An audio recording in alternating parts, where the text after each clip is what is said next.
নমস্কার বন্ধুরা, আশা করছি আপনারা সবাই ভালো আছেন। আজকে আমি আপনাদের জন্য নিয়ে এসেছি নতুন চাকরি সম্পর্কে একটি বিজ্ঞপ্তি। এই বিজ্ঞপ্তিটি সম্পর্কে আজকে আমরা সমস্ত কিছু বিস্তারে আলোচনা করব, অর্থাৎ আপনার বয়স সীমা, আপনার যোগ্যতা, কত ভ্যাকান্সি আছে, সমস্ত কিছু। আশা করছি আপনারা আমার ভিডিওটি প্রথম থেকে শেষ পর্যন্ত দেখবেন। দেখার পর চ্যানেলটিকে সাবস্ক্রাইব, ভিডিওটি শেয়ার এবং লাইক অবশ্যই করে দেবেন। চলুন আজকের ভিডিও শুরু করা যাক। যেমন আপনারা দেখতে পাচ্ছেন, এই বিজ্ঞপ্তিটি All India Institute of Medical Science দেওঘরের তরফ থেকে বের করা হয়েছে। অর্থাৎ এটি এইমসের চাকরি, এইমস হসপিটালের চাকরি, কেন্দ্রীয় সরকারের আন্ডারে যেটি পড়ে। আর এটি দেওঘরে অবস্থিত, অর্থাৎ আপনাকে দেওঘরে গিয়ে কাজ করতে হবে। আর এখান থেকে তো আপনি বুঝতেই পেরেছেন যে এই বিজ্ঞপ্তিটি শুধুমাত্র মেডিকেল স্টুডেন্টদের জন্য। এখানে যে পদটির জন্য আপনাকে কাজ করতে হবে সেটি হলো সিনিয়র রেসিডেন্ট নন একাডেমিক। অর্থাৎ এক কথায় এখানে যতগুলি পদ আছে, টোটাল 39টি পদ, এগুলিকে এক কথায় বলা হচ্ছে সিনিয়র রেসিডেন্ট একাডেমিক। তার মধ্যে বিভিন্ন ভাগ রয়েছে এখানে, যেরকম আপনারা দেখতে পাচ্ছেন, কোথায় নিউরোলজি, নেফ্রোলজি, মেডিকেল বা জেনারেল সার্জেন বা জেনারেল মেডিসিন, এই সমস্তগুলিকে এক কথায় এখানে বলা হয়েছে সিনিয়র রেসিডেন্ট। অর্থাৎ এই যে সমস্ত ডিপার্টমেন্ট আছে তার মধ্যে সিনিয়র রেসিডেন্ট পদে আপনাকে নিয়োগ করা হবে। এখানে যদি টোটাল ভ্যাকান্সির কথা বলি তা হলো 106টি, অর্থাৎ 106টি শূন্য পদ আছে যেখানে আপনাকে নিযুক্ত করা হবে। আর এখানে আপনাদের সময়সীমা দিয়ে দেওয়া হয়েছে, যেরকম এখানে বলা হয়েছে আপনাকে সর্বনিম্ন 1 বছর বা সাধারণত 2 বছর বা সর্বোচ্চ আপনাকে 3 বছরের জন্য ওরা নিযুক্ত করবে। আপনার কন্ট্রাক্ট শেষ হয়ে গেলে পরবর্তীতে ওরা আবার রিনিউও করতে পারে আপনার কন্ট্রাক্ট। এখন যদি আমি সময়ের কথা বলি, অর্থাৎ কবে থেকে অ্যাপ্লিকেশন স্টার্ট হয়েছে, তা হলো 21/11/2024 থেকে শুরু হয়েছে। আর শেষ ডেট এর কথা বলা হয়েছে সাধারণত এটা 5ই ডিসেম্বর। অবশ্য পুরো খোলাখুলিভাবে না বলা হলেও ধরা হচ্ছে যে কাট অফ ডেট এটা 5ই ডিসেম্বর। অর্থাৎ 5ই ডিসেম্বরের আগে আপনাকে সমস্ত কপি জমা দিতে হবে। আপনি কিন্তু 5ই ডিসেম্বরের কথা ভাববেন না, আপনি যত তাড়াতাড়ি পারবেন এটি জমা দিয়ে দেবেন। চলুন নিচে আসা যাক, এখানে বয়স সম্পর্কে একটু জানা যাক। যেমন আপনারা দেখতে পাচ্ছেন জেনারেল ইনফরমেশনে যে আপার এজ লিমিটের কথা বলা আছে তা হলো 45 ইয়ার্স, অর্থাৎ আপনাকে কম করে 45 বছর হতে হবে। এখানে যে বয়সের ছাড়ের কথা বলা হয়েছে তা হলো SC/ST যে ক্যান্ডিডেট তাদের 5 বছরের জন্য এখানে ছাড় দেওয়া হয়েছে। আর এখানে যে OBC ক্যান্ডিডেট আছে তাদের এখানে কম করে 3 বছরের জন্য ছাড় দেওয়া হয়েছে। আর এখানে আপনাকে আরও অন্যান্য জিনিসও বলা হয়েছে, যেমন এখানে যদি আপনি ফিজিক্যাল হ্যান্ডিক্যাপ হন তাহলে আপনাকে 5 বছরের জন্য ছাড় দেওয়া হয়েছে, যেটা জেনারেল। আর আপনি যদি 8 বছরের জন্য ছাড় দেওয়া হবে ফিজিক্যাল হ্যান্ডিক্যাপ হলে, সেটা হলো ওবিসিদের ক্ষেত্রে। আর আপনি যদি ফিজিক্যাল হ্যান্ডিক্যাপ SC/ST হন তাহলে আপনাকে 10 বছরের ছাড় দেওয়া হবে। এখানে যে এডুকেশন কোয়ালিফিকেশনের কথা বলেছে তা হলো পোস্ট গ্র্যাজুয়েট, তাও MD MS বা DNBতে, তাও কোনো একটি ভারতীয় সরকার অনুমোদিত ইউনিভার্সিটি বা ইনস্টিটিউশন। অবশ্য আপনার যদি অন্য, অর্থাৎ বিদেশের কোনো ইউনিভার্সিটি বা ইনস্টিটিউশন থেকে পড়াশোনা করে থাকেন, আপনার ওখানকার যদি ডিগ্রি থাকে তাও এখানে হবে, কিন্তু তার সাথে আরেকটি সার্টিফিকেট লাগবে, যেটা আমি পরে বলবো। এখানে যে আপনাদের অ্যাপ্লিকেশন ফিস কথা বলা হয়েছে তা হলো জেনারেলদের জন্য 3,000, ওবিসিদের জন্য 1,000। আর আপনি যদি SC/ST PWD বা মহিলা ক্যান্ডিডেট হন তাহলে আপনাদের কোনো টাকা দিতে হবে না। এখানে যে টোটাল অ্যামাউন্টটা, অর্থাৎ 3,000 বা 1,000, জেনারেলদের জন্য 3,000, ওবিসিদের জন্য 1,000, এই টাকাটা আপনাদের এই ব্যাংকের অ্যাকাউন্ট নাম্বার আর FSC কোডে আপনাদের পাঠাতে হবে। আর আপনারা যদি চান অ্যাকাউন্টে না পাঠিয়ে, তাহলে আপনাদের এই ক্যাশ বা চেক বা পোস্টাল অর্ডারেও আপনাদের দিতে পারেন, আপনাদের ইচ্ছা মতন। কিন্তু আমি বলবো আপনার অ্যাকাউন্ট নাম্বারইতেই পাঠাবেন, এটাই বেশি বেটার হবে। কেন হবে সেটাও পরে উল্লেখ আছে, আমি সেটাও দেখাবো।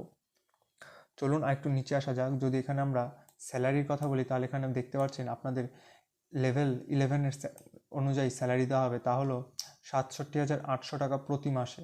অনেক ভালো পরিমাণে অ্যামাউন্ট আপনাদের দেওয়া হচ্ছে। আর সাথে NPAও থাকবে বা অন্যান্য অ্যালাউন্সও থাকবে, যেটা হিসেবের তরফ থেকে দেওয়া হবে। এখানে যে ক্যান্ডিডেট যাদের এখানে রেজিস্টার করতে হবে তাদের এখানে সমস্ত কিছু বলে দেওয়া হয়েছে, ইন্টারভিউ ডেট সহ। এখানে ইন্টারভিউ যে ডেটের কথা বলা হয়েছে তা হলো সমস্ত এই block admission register office, administrated block, 4th floor, AIIMS Deoghar, on date. অর্থাৎ আপনাদের যে ইন্টারভিউ হবে সেটা আপনাদের এই স্থানটাতে হবে, আপনাদের এখানে গিয়ে ইন্টারভিউ দিতে হবে। আপনারা অবশ্যই বুঝতে পারছেন, বা আপনি অফিসিয়াল এইমসের ওয়েবসাইটে গিয়ে আপনি দেখতে পারেন আপনার ইচ্ছা মতন। আমি যদি পোস্টের কথা বলি, অর্থাৎ আপনাদের যে ফর্মটা ফিল আপ হবে, আপনাদের অনলাইন থেকে অ্যাপ্লিকেশন ফর্ম বের করতে হবে আর সেটাকে ফিল আপ করতে হবে। অ্যাপ্লিকেশন ফর্মটা অবশ্য নিচে আছে, আমি সেটাও দেখিয়ে দেবো। ওই ফর্মটি ফিল আপ করে আপনাদের register office, 4th floor, AIIMS, Deopuri academic block, দেওগড়, 814152, ঝাড়খণ্ড স্পিড পোস্টে পাঠাতে হবে, বা আপনি ডাইরেক্ট যদি পারেন ওখানে গিয়েও জমা দিয়ে আসতে পারেন। এর সাথে যে সমস্ত ডকুমেন্টস আপনার দিতে হবে, তাহলে বার্থ সার্টিফিকেট, ক্লাস 10 এবং ক্লাস 12-এর সার্টিফিকেট, আধার কার্ডের জেরক্স, সার্টিফিকেট আপনাদের যদি SC ST EWS বা ওবিসি হন, কিন্তু ওবিসি নন ক্রিমিলিয়ারের মধ্যে হতে হবে। এখন যদি বলেন নন ক্রিমিলিয়ার মানে কি, তাহলে আমি বলে দেই, নন ক্রিমিলিয়ার অর্থাৎ আপনাদের বাৎসরিক আয় 8 লাখের নিচে হতে হবে, তবে আপনি নন ক্রিমিলিয়ার হবেন। আর এটি ওবিসি সার্টিফিকেটে সাধারণত বলা থাকে না আপনাদের যে আয়, এটার যে প্রমাণপত্র, এটি আপনাদের বের করতে হবে আশেপাশে কোনো পঞ্চায়েত বা বিডিও অফিসে গিয়ে। এটাই অবশ্য পরবর্তীতে প্রয়োজন হতে পারে যখন আপনার ইন্টারভিউয়ের ডাক আসবে। আর এই সমস্ত যে সার্টিফিকেট, এগুলো কোনো সেন্ট্রাল গভর্নমেন্ট বা স্টেট গভর্নমেন্ট দ্বারা অনুমোদনপ্রাপ্ত হতে হবে। আর ওবিসি সার্টিফিকেটের জন্য আরও কিছু বিজ্ঞপ্তি এখানে বলা আছে, যেমন ওবিসি সার্টিফিকেট যেটি 1/4/2024 থেকে 31/3/2024 মধ্যে তৈরি হয়েছে, সেগুলিকে এখানে ভ্যালিড হিসাবে ধরা হবে। অর্থাৎ আপনাদের ওবিসি সার্টিফিকেট যদি এই সময়ের মধ্যে তৈরি হয়ে থাকে, তাহলে আপনাদের এখানে নেওয়া হবে ওবিসি সার্টিফিকেট, নয়তো আপনাদের ওবিসি সার্টিফিকেট গ্রাহ্য করা হবে না, আপনাদের জেনারেল হিসাবেই ধরা হবে। সাথে আপনাদের আরও ডকুমেন্টস দিতে হবে, যেরকম দিতে হবে MBBS এর মার্কশিট আর ডিগ্রি সার্টিফিকেট, তারপর আপনারা কতবার সার্টিফিকেট অ্যাটেম্প্ট করেছেন সেটা, তারপর MBBS এ ইন্টার্নশিপ সার্টিফিকেট, তারপর MD MS বা DNB মার্কশিট আর সাথে ডিগ্রি, তারপর আপনার লাগবে হলো মেডিকেল রেজিস্ট্রেশন সার্টিফিকেট, ইউজি বা পিজির MCL বা স্টেট মেডিকেল কাউন্সিল, অর্থাৎ আপনার যে ইউজি বা পিজিতে যে সার্টিফিকেট আছে সেটা আপনার দিতে হবে, কিন্তু সেটি MCL বা স্টেট মেডিকেল কাউন্সিলের তরফ থেকে ইস্যু করা হতে হবে। আপনাদের একটা NOC সার্টিফিকেট, এটি সবার জন্য প্রয়োজন না, কারণ এখানে অনেকে আছে যারা সেন্ট্রাল বা স্টেট গভর্নমেন্ট বা সেমি গভর্নমেন্ট অন্য কোনো ইনস্টিটিউশনের জন্য কাজ করেন না। এখন যদি আপনি ইনস্টিটিউশনের জন্য কাজ করেন, তখন আপনাদের একটা NOC সার্টিফিকেট ফর্ম আপনাদের দিতে হবে। তারপর আপনাকে দিতে হবে এক্সপিরিয়েন্স সার্টিফিকেট, আপনি আগে যেখানে কাজ করতেন সেখানকার, যদি আপনার কাছে থাকে। তারপর আপনাকে দিতে হবে FMGE সার্টিফিকেট বাই NBE, মানে NBE এর তরফ থেকে বের করা FMGE সার্টিফিকেট আপনার দিতে হবে যদি আপনি ফরেন গ্র্যাজুয়েট হন। অর্থাৎ আমি আগে যেটা বলছিলাম, আপনি যদি দেশের বাইরে পড়াশোনা করেছেন, অর্থাৎ আপনাদের সার্টিফিকেট দেশের বাইরে, তবে আপনার এই সার্টিফিকেটটি দিতে হবে, যেটা আমি প্রথমে বলছিলাম এডুকেশন কোয়ালিফিকেশনের সময়। তারপর আপনাকে যদি অন্য কোনো সার্টিফিকেট বা অন্য কোনো ডকুমেন্টস আপনার থেকে থাকে বা অ্যাওয়ার্ডসের ডকুমেন্টস থেকে থাকে, সেটিও আপনি এখানে নোট করতে পারেন বা দিতে পারেন।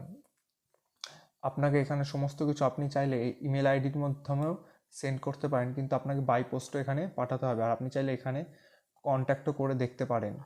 আর এখানে যে আপনি সমস্ত ডকুমেন্টস পাঠাবেন, এই ঠিকানাতেই কিন্তু আপনি পাঠাবেন সমস্ত ডকুমেন্টস, অন্য কোনো ঠিকানাতে পাঠাবেন না।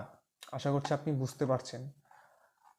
চলুন একটু নিচে আসা যাক। যেমন দেখতে পাচ্ছেন এখানে আছে ফর্মটি, যে ফর্মটি আপনাকে ফিল আপ করতে হবে। আমি তখন বলছিলাম যে আপনি ডাইরেক্ট ব্যাঙ্কে ট্রান্সফার করলে আপনার বেটার হয়, কারণ কি সেটা আমি বললাম পরে বলবো। এখানে দেখুন, ওখানে এটা দেখানো হয়েছে, যেমন ফিস ডিটেলস, এখানে কবে পাঠানো হয়েছে, NEFT ডিটেলস, ব্যাংকের নাম, ডেট, সমস্ত কিছু এখানে চাইছে। অর্থাৎ আপনি যে টাকাটা পাঠিয়েছেন ওদের ব্যাঙ্ক অ্যাকাউন্টে, ওটার প্রমাণ হিসাবে আপনি এখানে সমস্ত ডিটেলস লিখে দিতে পারেন, ওরা সরাসরি ডাইরেক্ট ব্যাঙ্ক থেকে চেক করে নেবে। আর আপনি যদি পোস্টে পাঠান, বাই চান্স যদি রাস্তায় কোনো কিছু একটা হয়ে যায়, তবে আপনার টাকাটা বৃথা যেতে পারে। সেই জন্য আমি এই কথাটা বলেছিলাম। এখন আপনি ভালোভাবে নিজে বুঝতে পারবেন যে আপনার কী করা উচিত। এখানে আপনি সমস্ত কিছু লিখবেন, নাম, বাবার নাম, ডেট অফ বার্থ, কিন্তু সমস্ত কিছু ব্লক লেটারে। এখানে একটি আপনার পাসপোর্ট সাইজ ছবি দিতে হবে। বাকি অন্যান্য সমস্ত কিছু আপনারা নিজেরা বুঝতে পারছেন এবং নিজেরা জানেন যে কীভাবে ফর্ম ফিল আপ করতে হবে। তারপর আপনাকে একটা ডিক্লারেশন সার্টিফিকেটও ফিল আপ করতে হবে এবং সেটি ওখানে পাঠাতে হবে। আর নির্দিষ্ট সময় আপনাদের জন্য ইন্টারভিউয়ের ডাক আসবে, সেটি অফিসিয়াল ওয়েবসাইটে আপনাদের জানিয়ে দেওয়া হবে। আর এখানে দেখতে পাচ্ছেন ইন্টারভিউয়ের অফিসিয়াল ওয়েবসাইট, অর্থাৎ এইমস দেওগড়ের অফিসিয়াল ওয়েবসাইট হলো www.aimsdeogarh.edu.in। এখানে আপনাদের উল্লেখ করা হয়েছে যে date of the interview will be notified অর্থাৎ আপনার যে ইন্টারভিউয়ের ডেট সেটি এই অফিসিয়াল ওয়েবসাইটে নোটিফাই করে দেওয়া হবে, অর্থাৎ দিয়ে দেওয়া হবে, আপনারা ওখানে গিয়ে চেক করতে পারেন। আর যদি আপনারা কন্ট্যাক্ট করে কোনো কথাবার্তা বা কিছু বলতে চান তাহলে আপনি এই নাম্বারে কন্ট্যাক্ট করতে পারেন 9টা থেকে, সকাল 9টা থেকে বিকেল 5টা পর্যন্ত, সোমবার থেকে শনিবার, রবিবার বাদে। বা আপনি এখানে ইমেলও করে দেখতে পারেন আপনার যদি কোনো কনসার্ন থাকে। আপনার যদি কোনো রকম কোনো কিছু বুঝতে অসুবিধা হয় বা কোনো কিছু প্রশ্ন করার থাকে তাহলে আপনি কমেন্ট বক্সে আপনাকে প্রশ্ন করে দেখতে পারেন, আমি সমস্ত জবাব দেওয়ার চেষ্টা করব।